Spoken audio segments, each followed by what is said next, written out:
প্রিয় দর্শক বন্ধুরা, এই মুহূর্তের জন্য আপার প্রাইমারি থেকে গুরুত্বপূর্ণ খবর আপডেট, যেখানে এই মুহূর্তে দাঁড়িয়ে কন্টেম মামলায় উঠে আসছে বড়সড় সংবাদ আপডেট। অবশ্যই সবটা দেখে নিন। আর্জেন্ট ভিত্তিতে ভিডিওটা কিন্তু ক্রিয়েট করা। ভিডিওটিকে শেষ পর্যন্ত দেখবেন, কোনোভাবে স্কিপ করবেন না। চ্যানেলটিকে অতি অবশ্যই সাবস্ক্রাইব করে নিয়ে সঙ্গে থাকবেন। চলুন কথাবার্তা না বাড়িয়ে আমরা মূল টপিকেই ফোকাস করি। বন্ধুরা, আজকের ডেটে দাঁড়িয়ে রয়েছে কন্টেম মামলা।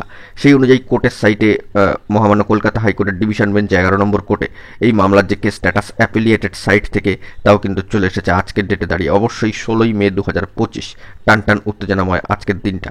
বাকি ওয়েটিং প্রার্থীদের কি হবে না হবে, আর কত অপেক্ষা। কার্যত মহামান্য কলকাতা হাইকোর্টের ডিভিশন বেঞ্চ সর্বোচ্চ ন্যায়ালয় সুপ্রিম কোর্টের নির্দেশ বহাল মোতাবেক 14,052 নিয়োগের পক্ষে কার্যত এই বার্তা কিন্তু মঞ্চের তরফ থেকে বারংবার বার্তা দেওয়া হচ্ছে। কার্যত সেই প্রাকলগ্নে দাঁড়িয়ে আরও একবার কন্টেম মামলা কিন্তু কোর্টের সাইটে চলে এসছে। এবং পাশাপাশি বলে রাখা দরকার, 11 নম্বর কোর্ট অনারেবল জাস্টিস তব্রত চক্রবর্তী মহাশয়ের ডিভিশন বেঞ্চে এই মামলার ডেলি কজ লিস্টেও কিন্তু চলে এসেছে। এবং সেই অনুযায়ী কন্টেম রিভিউ অ্যাপ্লিকেশন মামলার ক্ষেত্রে এই মামলার যে অবস্থান তা কার্যত নিচের দিকেই বলা যেতে পারে আজকের ডেটে দাঁড়িয়ে। হ্যাঁ, ঠিকই শুনছেন, আজকের ডেটে দাঁড়িয়ে মামলা কিন্তু 40 নম্বরে অবস্থান করছে। কার্যত কন্টেম রিভিউ অ্যাপ্লিকেশন মামলাগুলি শুরু হচ্ছে 27 থেকে।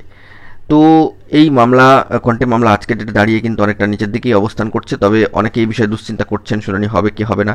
বন্ধুরা, কোর্ট ম্যাটার অগ্রিম কিন্তু কিছু বলা মুশকিল। আমাদেরকে কোর্টের সাইটে অবশ্যই লক্ষ্য রাখতে হবে। এবং মহামান্য কলকাতা হাইকোর্টের ডিভিশন বেঞ্চ 11 নম্বর কোর্ট, অর্থাৎ যেখান থেকে ম্যাট 638 থেকে কিন্তু নিয়োগের পক্ষে অর্ডার হয়েছিল, সেই দিকে আমাদেরকে ফোকাস রাখতে হবে। অবশ্যই কিন্তু ভরসা রাখতে হবে। বাকি ওয়েটিং প্রার্থীদের সংখ্যা কার্যত নেহাত কম নয়, 1410 জন। তো সিরিয়াল নম্বরে আজকে অনেকটা নিচের দিকে অবস্থান করছে 40-এ মামলার অবস্থান। অনেকে কিন্তু উৎকণ্ঠিত হচ্ছেন, এই বিষয়ে কিন্তু কিছুই বলার নেই এখন, কারণ কোর্ট ম্যাটার। কোর্ট বসলে তারপর কি হবে না হবে সবটাই কিন্তু স্পষ্ট হবে। তো সেই দিক থেকে দাঁড়িয়ে আমাদেরকে কোর্টের সাইটে ফোকাস রাখতে হবে। দেখা যাক পরবর্তী ক্ষেত্রে কি আপডেট উঠে আসে। তবে আমরা আশা রাখছি ওয়েটিং বন্ধুদের জন্য কিন্তু ভালো খবর উঠে আসবেই।